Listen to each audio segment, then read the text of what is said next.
Ça devient un peu problématique quand il faut ranger le matériel et qu'on sait plus où le mettre parce qu'il y en a partout. C'est cool de pouvoir tester du matériel pour vous le présenter et pour moi pour m'amuser, mais il y a des fois où c'est un petit peu pénible parce que je sais plus où mettre. On va mettre par terre et on va tâcher de pas marcher dessus.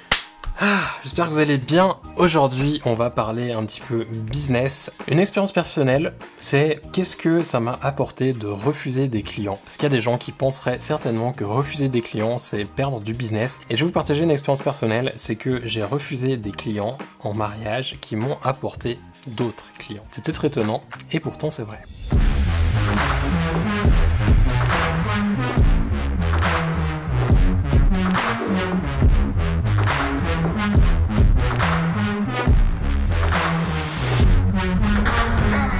Comme vous le voyez derrière moi, il fait peut-être un petit peu plus sombre que d'habitude, c'est le soir chez moi, au moment où j'enregistre cette vidéo, et du coup c'est un petit peu le moment pour une sorte de story time. J'ai envie de vous partager une expérience personnelle parce que j'ai mon projet d'enregistrer une autre vidéo qui parle un peu de business, de tarifs et de choses comme ça. Et je me suis dit, il y a un truc qu'il me faut faire, c'est parler de choses un peu personnelles qui se sont passées dans mon business depuis mes débuts en 2013. Et c'est ce que je vais faire aujourd'hui, parce qu'en préparant l'autre vidéo, je me suis rendu compte qu'il y a certainement quelque chose qui va ressortir et j'ai envie d'en parler avant de faire cette autre vidéo. Je sais, c'est un petit peu mystérieux, c'est un peu incompréhensible pour le moment, mais vous comprendrez tout ça au moment où l'autre vidéo sortira. Et déjà cette vidéo à part entière, je pense qu'elle va être certainement très utile pour, j'espère, pas mal de personnes. En tout cas, ça me fera un bon mémo pour moi, parce que je sais que c'est une erreur que j'ai faite et que j'ai refait plusieurs fois. Je suis sûr que ça vous est déjà tous arrivé d'avoir une période où financièrement c'est un petit peu plus compliqué. Je pense que cette période actuelle, pour beaucoup, elle est un petit peu plus compliquée. Il y a eu un petit peu un manque de job pendant une période, il y a eu dans certains pays des aides de l'État, mais pas partout. Quand il y en a eu, c'était forcément toujours génial, enfin bref,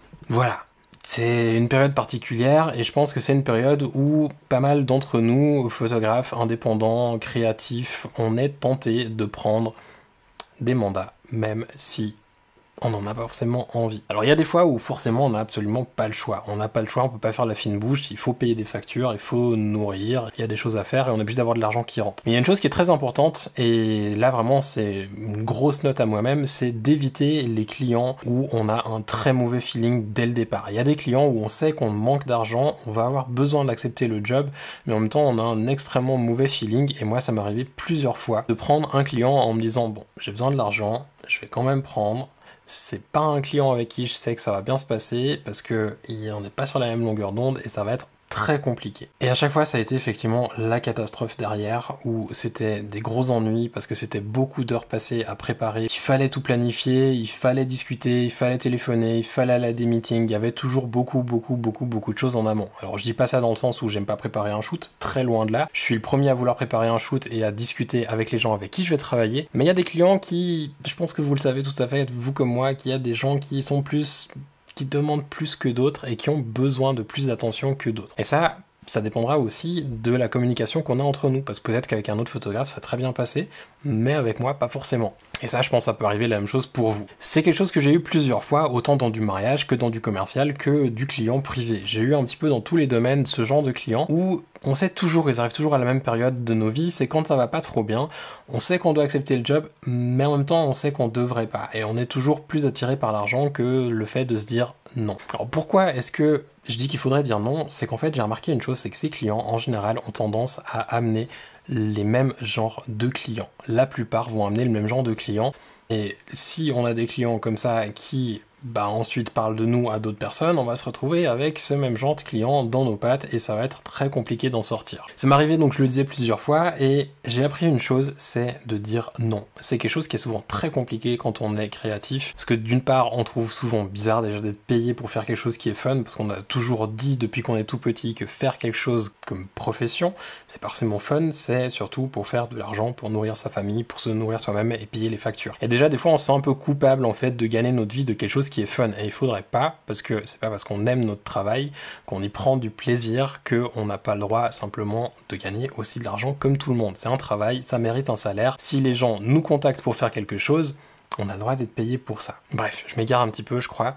On va revenir à l'idée, c'est voilà, il y a des clients à qui il faut savoir dire non, et d'ailleurs c'est quelque chose, une année où je m'étais fait la réflexion, je crois que c'était en 2014 ou 2015, où je m'étais dit mais en fait en mariage il y a vraiment des clients à qui il faut que je dise non, parce que je vais être avec eux une journée entière. Si ça se passe pas forcément bien, ça va être compliqué pour moi de partager quelque chose d'intéressant avec eux qui va me permettre de documenter la journée telle que je le fais habituellement. Ça veut dire qu'ils auront de toute façon pas le même rendu parce que, en tout cas pour moi, dans ma manière de documenter et de travailler en général, si le contact avec les personnes que j'ai en face de moi ne se passe pas bien, c'est extrêmement compliqué d'avoir quelque chose de bien au final. Et ça, vraiment dans tous les domaines. Peut-être que certains ont plus de facilité à s'adapter et à être de bonne humeur, même en étant avec des gens avec qui ça passe pas du tout.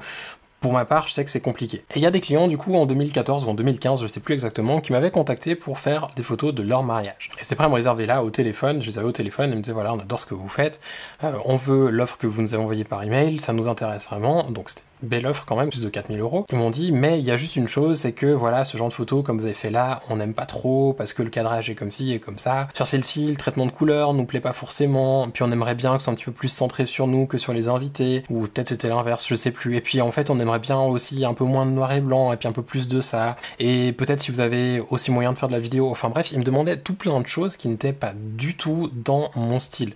Alors il y a des choses, voilà, par exemple faire de la vidéo, je peux conseiller quelqu'un, c'est pas un problème. Mais par contre, quand on me disait le cadrage ne nous convient pas, le traitement ne nous convient pas, on veut pas autant de noir et blanc, ça par contre c'est relatif à mon style, à ma manière de voir un mariage, de le documenter. Et pour moi en fait c'était pas possible de dire je vais vous offrir ça parce que je savais que je pouvais dire oui et en même temps avoir entre 4 et 5 000 € qui rentraient dans mon porte-monnaie dans les jours à venir, mais au risque d'avoir un client qui allait pas être satisfait et moi qui allais devoir faire quelque chose que j'avais pas forcément envie de faire. Alors encore une fois, quand c'est de l'alimentaire, des fois on n'a pas le choix, mais je pense que quand on documente un mariage, on peut pas se permettre de dire oui et au final, je sais déjà que ça va pas leur plaire, c'est pas grave, c'est de l'argent, je vais gagner de l'argent. Je pense que quand c'est un mariage et quand c'est un job important, il faut savoir dire non. Et ce qui a été très intéressant, c'est que ces clients-là, je leur ai dit non. Je leur ai dit, écoutez, non, moi je vais pas faire ça parce que c'est pas du tout ce que je fais. Ce que je fais, c'est ce qu'il y a sur mon site. Ce qu'il y a sur mon site, si ça vous plaît, avec grand plaisir, on peut se rencontrer, je vous montre un album, comme ça confirme si vous aimez ce que je fais ou pas, vous avez un exemple sur la journée entière, et si ça vous plaît, ben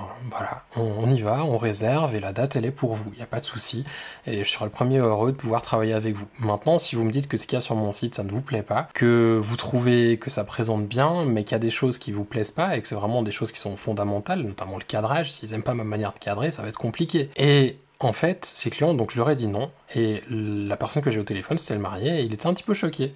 Et il était un petit peu étonné que je dise non. Il m'a dit non, mais vous vous rendez compte que, en fait, je vais payer votre travail, donc vous pouvez faire ce que je vous demande. J'ai dit non, mais c'est pas ça. C'est que ce que vous me demandez de faire, je sais pas le faire, ou je sais que je vais le faire mal. Donc le client ne comprenait pas ça. Je lui ai dit écoutez, je vous laisse réfléchir. Voilà, moi je vous dis que sincèrement, je pense pas que c'est une bonne idée, et j'ai pas très envie de documenter votre mariage si ce que je fais ça vous plaît moyennement. Vous avez l'impression que ça vous plaît, mais qu'en fait vous voulez autre chose. Par contre, je vous recommande volontiers d'autres photographes, donc prenez la soirée ou 2 jours pour réfléchir, et vous me rappelez d'ici, voilà, demain ou après-demain, et on en rediscute. Et le marié m'a rappelé quelques jours après, en me disant « Écoutez, on a bien réfléchi, et c'est vrai, vous avez raison, c'est peut-être pas vraiment ce qu'on recherche, on aime beaucoup votre travail, mais on n'arrive pas à se voir dedans, et en fait, je pense que c'est un style qui est très beau, mais qui est pas adapté pour nous. » Et j'étais très content d'entendre dire ça, parce que du coup, ça m'évitait moi d'avoir à dire non, même si j'avais déjà plus ou moins fait, mais ça m'évitait d'avoir à refuser complètement un client. Et du coup, je leur ai dit, mais y a pas de problème, je vous transmets volontiers une liste d'autres photographes qui, à mes yeux, seront beaucoup plus adapté à ce que vous recherchez. Et il était tout content, et d'ailleurs 2 ans après, j'ai eu des mariés qui sont venus parce que ce couple-là me les avait recommandés. Ils avaient été tellement contents que je leur conseille d'autres photographes qui du coup étaient adaptés à ce qu'ils cherchaient, qui correspondaient à ce qu'ils avaient envie, que du coup, quand il y a d'autres personnes qui cherchaient un style différent de ce que eux avaient eu pour leur mariage, ils ont donné mon adresse à cet autre couple qui du coup, j'ai pu documenter leur grand jour, parce que eux aimaient vraiment ce que je faisais. Alors je vous disais que souvent quand on a un mauvais client, ça a tendance à en attirer d'autres. Là en l'occurrence c'était pas un mauvais client, c'était plus que ça ne correspondait pas.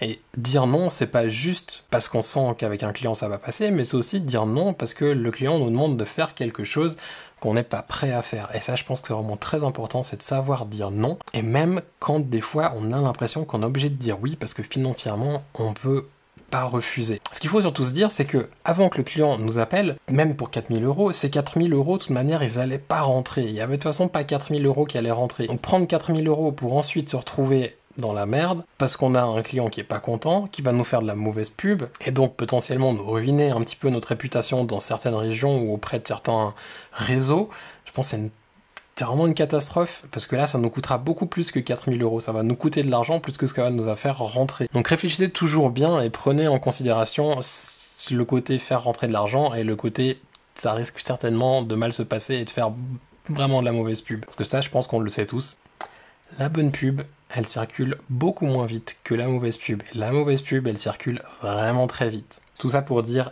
n'ayez pas peur de refuser parfois des clients. On a l'impression, quand on dit non, qu'on ne devrait pas avoir le droit de dire non, mais il faut savoir aussi, c'est que le client a le droit de refuser des choses, comme nous, on a aussi le droit de refuser des choses. Dire que le client est roi, c'est bien joli, mais il y a des limites, et il y a des fois où nous aussi, on doit savoir dire non, parce que c'est aussi aider le client que de savoir dire non. Voilà, ça je crois que...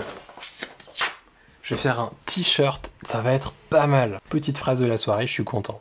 J'espère que cette vidéo vous aura plu. Je sais que c'est peut-être un petit peu particulier comme manière de traiter d'un sujet, mais j'avais envie de discuter d'un truc comme ça qui est plus un partage d'expérience de quelque chose que j'ai vécu et me faire une note à moi-même en me disant voilà, rappelle-toi si une fois tu as envie de dire oui à un client juste pour l'argent, re-regarde cette vidéo et comme ça à la fin tu dis non, en fait c'est débile. J'espère que ça pourra en aider certains d'entre vous, parce que je sais qu'en tant que créa, on a souvent beaucoup de peine à dire non, même quand on a le droit et qu'on devrait dire non. Si c'est le cas, n'hésitez pas à laisser un petit mot en dessous, un petit pouce vers le haut.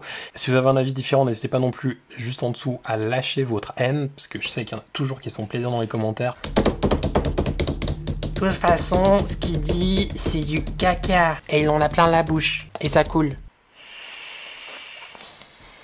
Quand je lis les commentaires de rageux, je me dis qu'eux, ils feraient mieux d'essayer de travailler pour avoir des clients, même qui pourraient refuser, que de passer du temps à lâcher de la merde sous YouTube en commentaire.